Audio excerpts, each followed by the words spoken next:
네, 오늘 함께 나눌 말씀은 구약성경 열왕기하 2장 1절부터 11절에 있는 말씀입니다. 구약성경 561페이지에 있습니다. 열왕기하 2장 1절부터 11절에 있는 말씀입니다. 은혜를 사모하라, 이런 제목으로 함께 말씀 나누겠습니다. 태국에는요, 전통적으로 흰 코끼리가 매우 신성시 여겨졌답니다. 그 흰 코끼리가 나라에 평안도 가져다 주고 부도 가져다 준다고 여겨졌기 때문입니다. 그래서 이 흰 코끼리는요, 어떠한 일도 어떠한 노동도 시키지 않았답니다. 사람들이 그저 이 흰 코끼리를 섬기고 받들고 살았다는 거죠.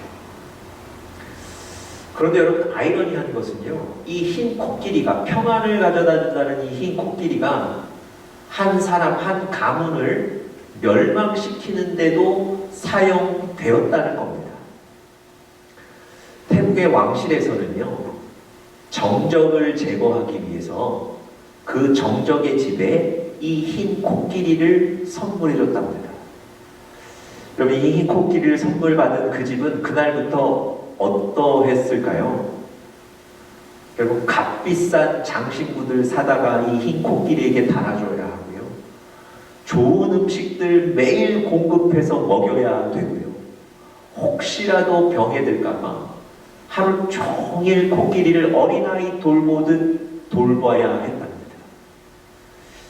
결국 여러분, 몇 년이 흐르면 그 집안에 이 코끼리를 돌보는데 온 재산을 탕진하고 만답니다.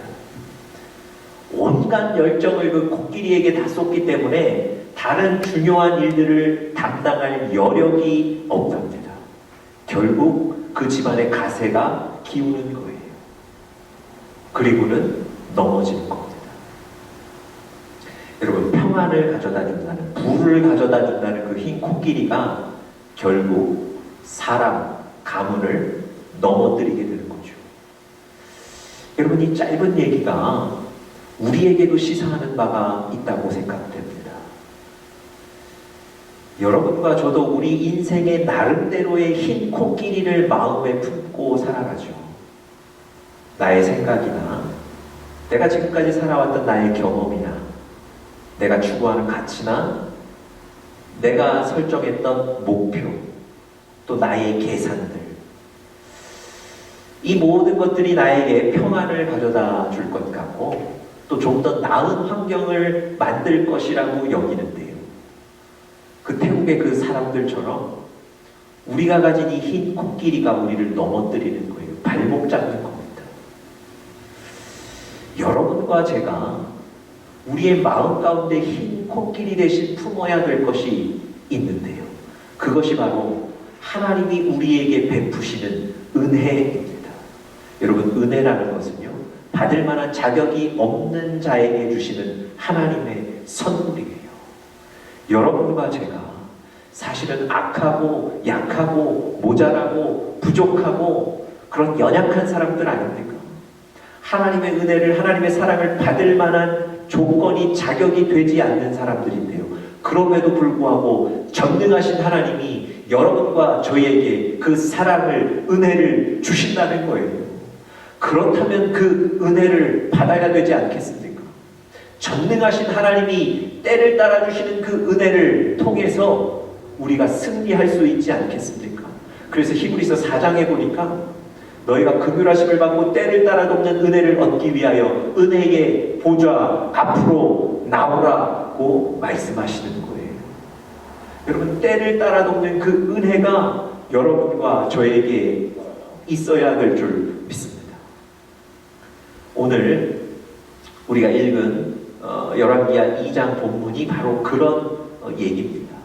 오늘 본문의 배경을 1절에서 잘 설명해 주고 있는데요, 여호와께서 회오리 바람으로 엘리야를 하늘로 올리고자 하실 때에, 여러분, 오늘 본문은 이 엘리야의 이 땅의 마지막 순간을 묘사하고 있습니다.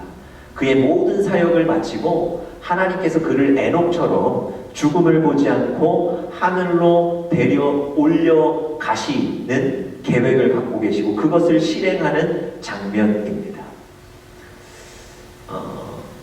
이 엘리야를 하늘로 데려 올려가시는 이 모든 계획을 엘리사도 알고 있었고요. 또 선지자가 되기 위해 공부하고 있던 생도들도 다 알고 있었습니다. 이제 곧 그때가 지금 이제 곧 그 일이 벌어질 텐데요.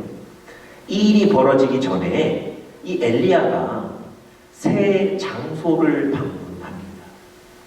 뭐 그 이유는 우리가 성경을 읽으면서 유추해 봐야 되는데요. 이와 같은 세 곳을 방문합니다. 세 곳을 방문하면서 동일하게 엘리사에게 이런 얘기를 합니다. 너는 여기 머무르라. 그러니까 나 혼자 다녀올 테니 너는 여기 머무르라 얘기하는 거예요.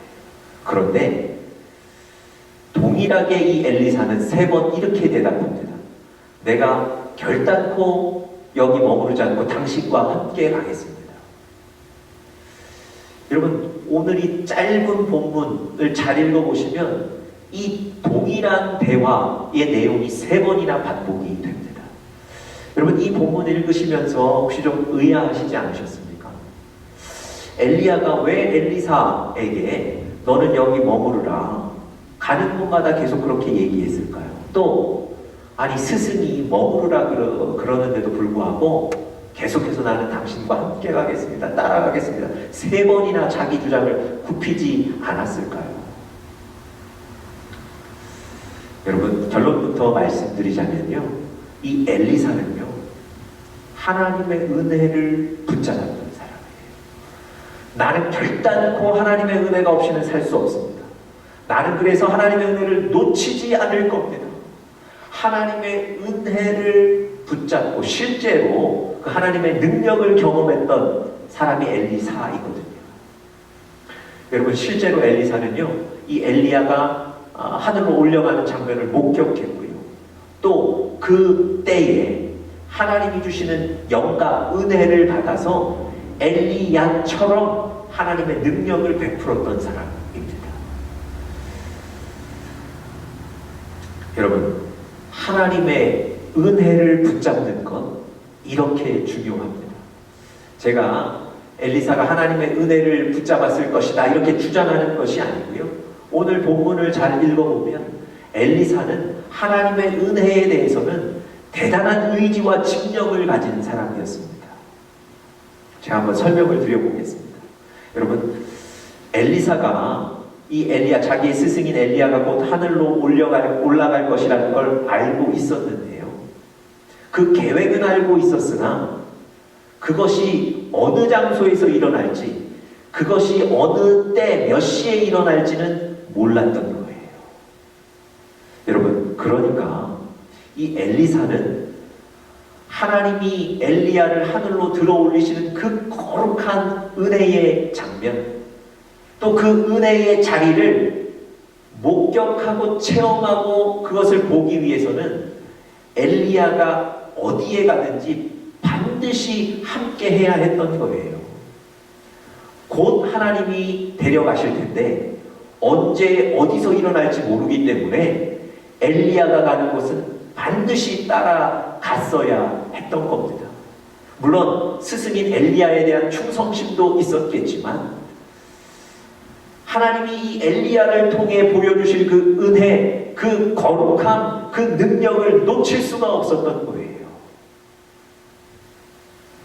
그래서 엘리야가 계속해서 머물라고 했지만 그 제안을 뿌리치고 쫓아가는 겁니다. 여러분, 엘리야가 마지막, 이제 하늘로 올라가기 마지막 순간에 이 엘리사에게 제안을 합니다. 내가 이제 이 땅을 떠날 텐데 내가 너에게 무엇 해주기를 원하느냐 물어요. 그때 엘리사가 당신이 가진 영감의 갑절이나 나에게 주십시오 이렇게 얘기해요. 다시 말씀드리면 나에게도 당신이 가지고 있는 이 영적인 능력을 주십시오. 왜 그것을 간구했을까요? 여러분, 이 엘리야 후임으로 엘리사가 선지자가 되어 하나님의 사명을 감당해야 되는데 하나님이 은혜를 주시지 않으면, 하나님이 능력을 주시지 않으면 그 사명을 감당할 수 없다고 여기는 겁니다. 그래서 너에게 무엇 해주기를 원하느냐고 물었을 때 주저없이 하나님의 능력을 주십시오. 당신이 가진 영감의 갑절이나 나에게 주십시오. 그렇게 구하는 거예요. 여러분, 영적인 욕심이 있었던 사람입니다. 영적인 집념, 의지가 있었던 사람이에요. 은혜 아니면 살 수 없다고 생각했던 사람, 바로 엘리사입니다. 여러분, 엘리야가 그 엘리사의 요구를 듣고 이렇게 얘기해요. 야, 네가 굉장히 어려운 것을 구한다. 그러면서 이렇게 얘기합니다. 10절에 보시면 조건을 한 가지 얘기해요. 네가 지금 네가 구한 것을 받으려면 이런 조건을 충족해야 된다. 제시한 조건이 뭐냐면 10절에 보시면 이렇게 되어 있어요. 나를 너에게서 데려가시는 것을 네가 보면 그 일이 너에게 이루어질 것이고, 하나님이 나를 올려가시는 것을 네가 보지 못하면 그 일이 이루어지지 않을 것이다. 여러분, 좀 이상하지 않으세요? 엘리사가 갑절의 영감 능력을 구했을 때 하나님이 그래, 네가 내 말에 순종하면 내가 줄 것이다. 네가 정말 헌신하면 줄 것이다. 엘리사에게 무언가 헌신을 요구하셔야 되지 않았겠습니까? 그런데 엘리사에게 헌신을 요구하는 게 아니라 엘리야가 하늘로 올려가는 장면을 보면 은혜를 주신다는 거예요. 그것을 보지 않으면 은혜를 못 받는다는 거예요. 여러분, 아니 엘리야가 하늘로 올려져 가는 것, 그것 자체에 무슨 힘이 있는 것이겠습니까? 그렇지 않죠. 여러분, 하나님이 지금 엘리사에게 무엇을 말씀해 주시는 걸까요?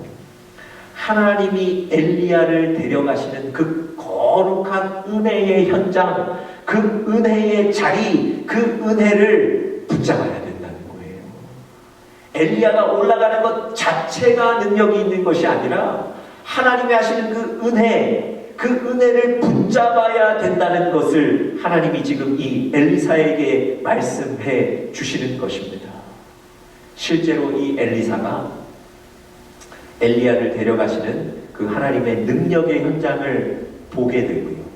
그때 하나님이 이 엘리사에게 은혜를 베푸셨는데, 이 엘리사도 엘리야처럼 물을 쳤더니 물이 갈라지는 놀라운 하나님의 역사를 보여주는 그런 선지자가 되었습니다. 여러분, 여러분과 제가 구해야 될 것은 바로 이 은혜입니다.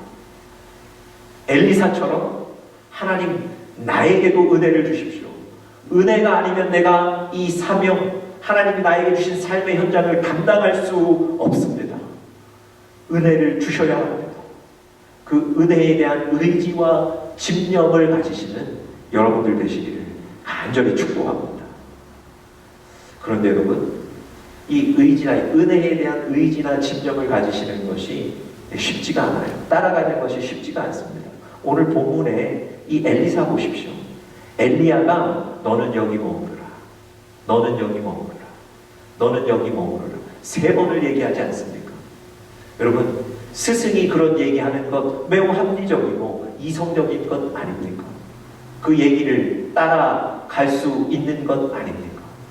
여러분, 엘리사는 지금 이러한 어떤 방해들 혹은 하나님의 은혜를 찾아가기 위해 막는 장애물들이 있지만 하나님의 은혜를 포기할 수 없기 때문에 그것을 넘어 나가는 겁니다. 여러분과 저에게도 우리가 은혜의 현장으로 달려가기를 원하는데 우리를 막는 어쩌면 합리적이고 이성적인 이유들이 있을 수 있습니다. 그런데 거기에 머물지 마시라는 겁니다.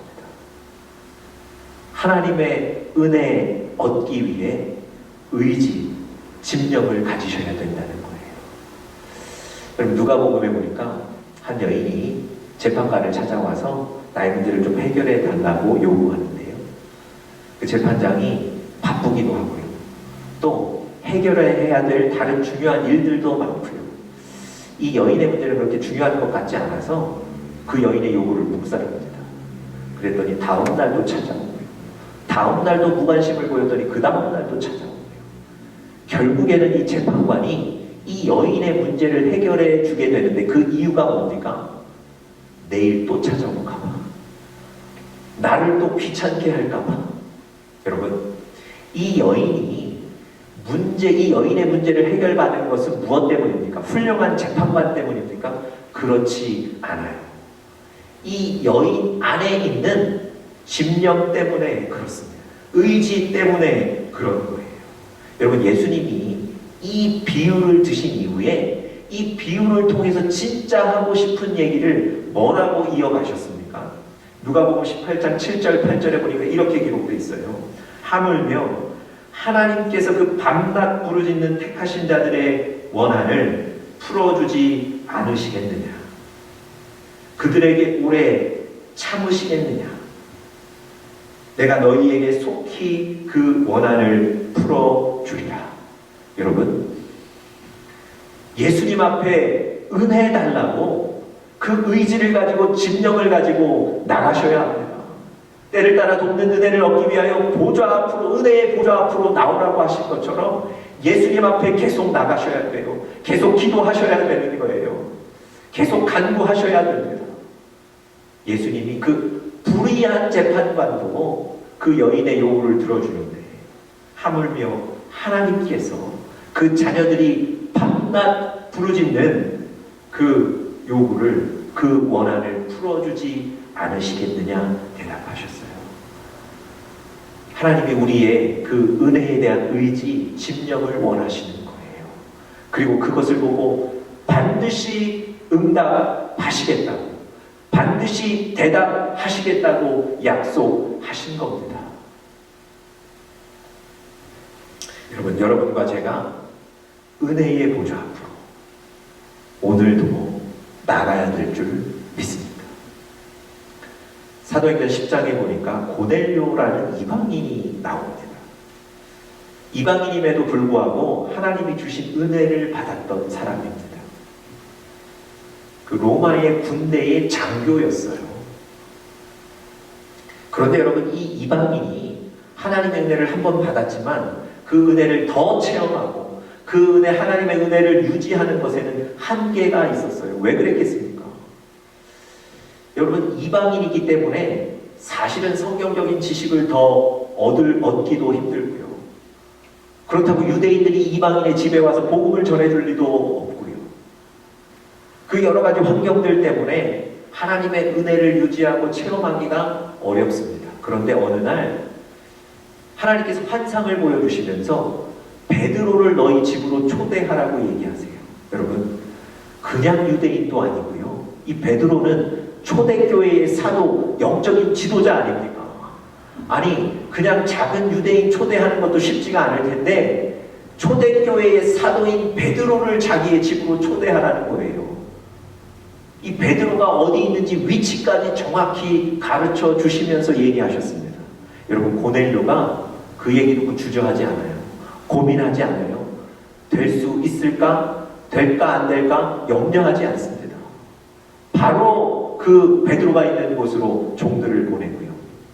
베드로에게 우리 집으로 와달라고 요청합니다.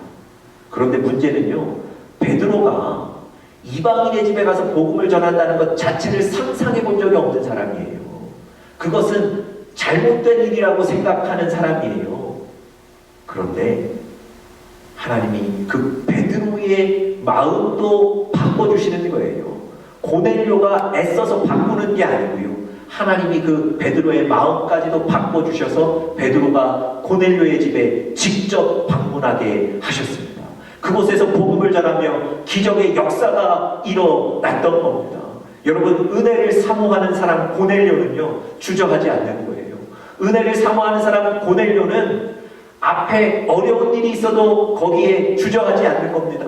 머무르지 않는 거예요. 멈추지 않는 거예요. 은혜를 향해 나가는 겁니다. 보좌 앞으로 나가는 거예요. 그럴 때 다른 환경들은 하나님이 바꾸시는 거예요. 베드로의 마음도 하나님이 바꾸시는 거예요.